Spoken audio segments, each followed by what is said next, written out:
السلام عليكم حبايبي، واسعد الله اوقاتكم. ان شاء الله تكونوا كلكم بخير وصحه وسلامه. اصدقائي هذا الفيديو اليوم مشان نحن لاخواتنا المبتدئين بتربيه الطيور. كيف بدك تشتري طير وان شاء الله تعالى ما تنغش فيه، يكون انت عندك معلومات كيف تعرف تشتري الطير المريض من المعافى اللي ما في مرض. تمام اصدقائي، شو هي الشغلات اللي هلا رح شيك عليها انا؟ انت اعمل مثل ما انا بعمل حبيب قلبي وقت اللي بدك تشتري. تمام اصدقائي، وتابعوا معي الفيديو للاخير.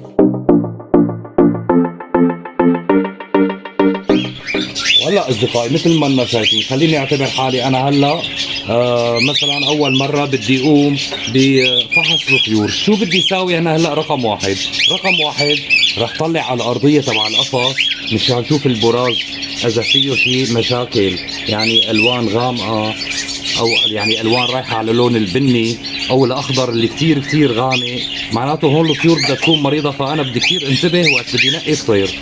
هي رقم واحد. رقم اثنين، هيك بدي اطلع على صحة الطير، حركة الطير، نشاط، في عنده نشاط، في عنده حيوية.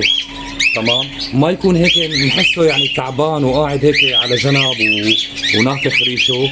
بده يكون هيك مرضان بهذا الشكل.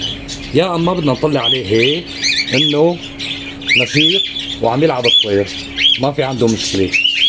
ثلاثة، ضروري كثير نطلع على ريش جسمه كمان. الريش بده يكون مكتمل، ما له مكسر. هذا دليل على انه بيكون هيك بصحة جيدة. تمام اصدقائي،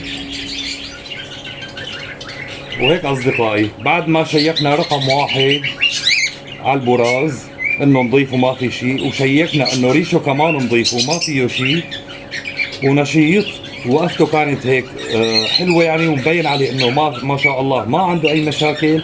تمام، هلا بدنا نطلع على شغله ثانيه اللي هي انه بدي افتح جناحه انا هيك، وبدي افحص جناحه من تحت ما يكون في عنده تمزق او شيء مشاكل ثانيه او دمامل الى اخره.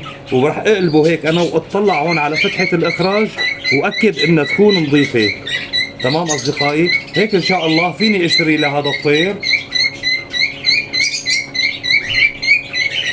وان شاء الله تعالى فيديوهات قادمه اصدقائي بنزلكم كمان معلومات ثانيه. وكان معكم اخوكم احمد ابو عمر، والسلام عليكم ورحمه الله.